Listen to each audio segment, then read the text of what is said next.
গগৈৰ অভিধানত আত্মসমৰ্পণ বোলা শব্দটো মোৰ অভিধানত নাই।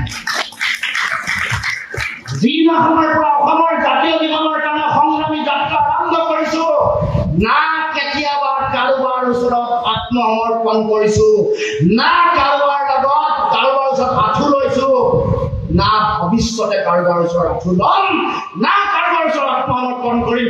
যেতিয়ালৈকে অসমৰ মাটিত জীয়াই থাকিম তেতিয়ালৈকে লুৰিণজ্যোতি গগৈয়ে কাৰো ওচৰত আত্মসমৰ্পণ নকৰে। অসমৰ মুখ্যমন্ত্ৰীলৈ স্পষ্ট বাৰ্তা। আৰু মুখ্যমন্ত্ৰীয়ে সদায় আত্মসমৰ্পণ কৰি থাকে। মন গ'লে দেশৰ প্ৰধানমন্ত্ৰীৰ ওচৰত আত্মসমৰ্পণ কৰে, বাৰু ঠিকে আছে, কিন্তু নিজৰ জাতি ৰাখিবৰ কাৰণে তেওঁ যিবোৰ কাম কৰিছে এইবোৰ আপোনালোকে সকলোৱে দেখিছে। আত্মসমৰ্পণ আৰু বিশ্বাসঘাতকতা, এইটো অসমৰ মুখ্যমন্ত্ৰী হিমন্ত বিশ্ব শৰ্মাৰ তেওঁৰ জীৱনৰ লগৰী। যিমানে আপুনি চাব, তেওঁৰ সদৌ ছাত্ৰ সন্থা আছুত যেতিয়া আছিলে, চূড়ান্তভাৱে বিশ্বাসঘাতকতা কৰি হিতেশ্বৰ হত্যাৰ ওচৰত আঁঠু লৈ আত্মসমৰ্পণ কৰা আপোনালোকে সকলোৱে দেখিছে। বহুত মানুহ আঁঠু কৰা বহুত মানুহ আছে। গুৱাহাটীৰ সদৌ গুৱাহাটী ছাত্ৰ সন্থাৰ কাৰ্যসূচী কৰিবলৈ যাওঁতে কেনেকৈ হিতেশ্বৰ হত্যাৰ ওচৰত আত্মসমৰ্পণ কৰিছিল সকলোৱে দেখিছে আৰু বুজিছে।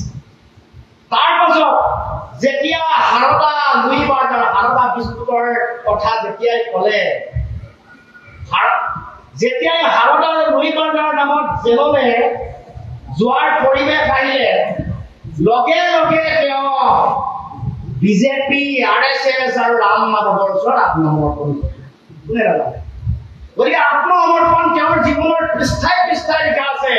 আৰু বিশ্বাসঘাতকতা কাক কৰা নাই? সদৌ ছাত্ৰ সন্থাৰ পবিত্ৰ মঞ্চ আছুত, আলফা, তাৰ পাছত তেওঁৰ প্ৰথম গুৰু ভিগুসকলক কেনেকৈ বিশ্বাসঘাতকতা কৰে আপোনালোকে জানে? তাৰ পাছত প্ৰথম গুৰু ত্যাগ কৰি প্ৰফুল্ল মহন্তক গুৰুদেৱ লৈ প্ৰফুল্ল মহন্তক বিশ্বাসঘাতকতা কৰিলে। তাৰ পাছত আহি গ'ল হিতেশ্বৰ হত্যা, তাৰ পাছত তৰুণ গগৈ, তাৰ পাছত সিদ্ধাৰ্থ ভট্টাচাৰ্য, তাৰ পাছত ৰাম মাধৱ আৰু শেষত সৰ্বানন্দ সোণোৱাল। এয়া হ'ল বিশ্বাসঘাতকতাৰ তালিকা। কেনেকে বিশ্বাসঘাতকতা কৰিব পৰাৰ তাতোকৈ ওপৰত আটাইতকৈ বেছি যাক বিশ্বাসঘাতকতা কৰি আছে কিন্তু অসমীয়া জাতি আৰু অসমীয়া জাতি হত্যাত বিশ্বাসঘাতকতা কৰি আছে, অসমীয়া জাতি হত্যাত বিশ্বাসঘাতকতা কৰি আছে।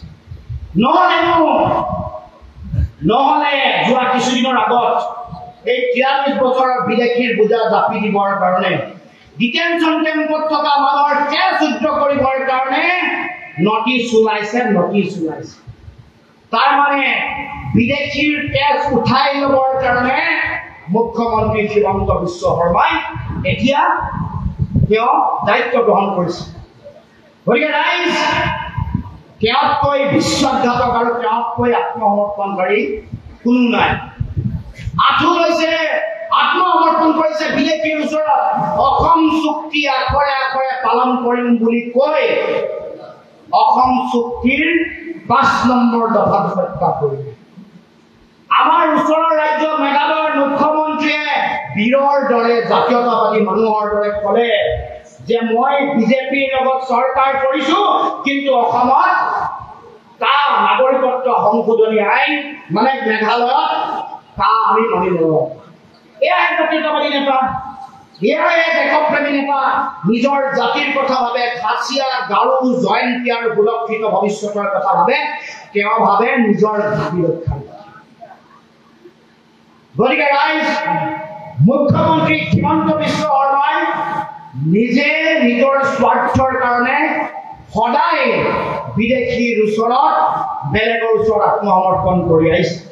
তাৰপিছত কৈছে বোলে তেওঁ কৰা ভাল কামৰ মানে জাতিৰ কাৰণে তেওঁ কৰা ভাল কামৰ মানে আমি বাধা দিব নালাগে। প্ৰশংসা নকৰিলেও বাধা দিব নালাগে।